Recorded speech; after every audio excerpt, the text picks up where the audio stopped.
ಸದ್ಯ ಬೆಂಗಳೂರಿನಲ್ಲಿ ಧಾರಾಕಾರ ಮಳೆ ಸುರಿದ ಪರಿಣಾಮ ಹೆಬ್ಬಾಳದಲ್ಲಿ ಟ್ರಾಫಿಕ್ ಜಾಮ್ ಉಂಟಾಗಿದೆ. ಹೀಗಾಗಿ ವಾಹನ ಸವಾರರು ಪರದಾಡುವಂತಹ ಪರಿಸ್ಥಿತಿಗೆ ತಲುಪಿದ್ದಾರೆ.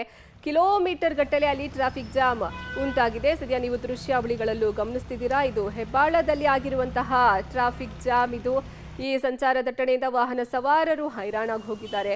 ಅವರು ಕೆಲಸ ಮುಗಿಸಿ ಸಂಜೆ ಆಗ್ತಿದ್ದಂತೆ ಮನೆ ಕಡೆಗೆ ಹೊರಟಿರ್ತಾರೆ.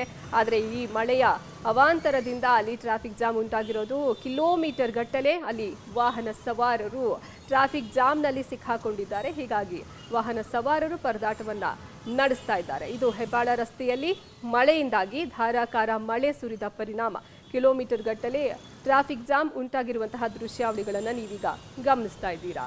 ಬೆಂಗಳೂರಿನಲ್ಲಿ ಧಾರಾಕಾರ ಮಳೆ ಬೆಂಗಳೂರಿನಲ್ಲಿ ಸ್ವಲ್ಪ ಮಳೆ ಸುರಿದ್ರೂ ಸಾಕು, ಫಸ್ಟ್ ಎರಡು ವಿಷಯ ಆಗುತ್ತೆ. ಒಂದು ಪವರ್ ಕಟ್ ಆಗ್ಬಿಡುತ್ತೆ ಇಮಿಡಿಯೇಟ್ ಆಗಿ, ಇನ್ನೊಂದು ಟ್ರಾಫಿಕ್ ಜಾಮ್ ಆಗ್ಬಿಡುತ್ತೆ. ಇದು ಹೆಬ್ಬಾಳದಲ್ಲಿ ಕಿಲೋಮೀಟರ್ ಗಟ್ಟಲೆ ಟ್ರಾಫಿಕ್ ಜಾಮ್ ಉಂಟಾಗಿದೆ. ಹೀಗಾಗಿ ವಾಹನ ಸವಾರರು ಕೆಲಸ ಮುಗಿಸಿ ಮನೆಗೆ ಹೊರಟಂತಹ ವಾಹನ ಸವಾರರು ಇದೀಗ ಪರದಾಟವನ್ನ ನಡೆಸ್ತಾ ಇದ್ದಾರೆ.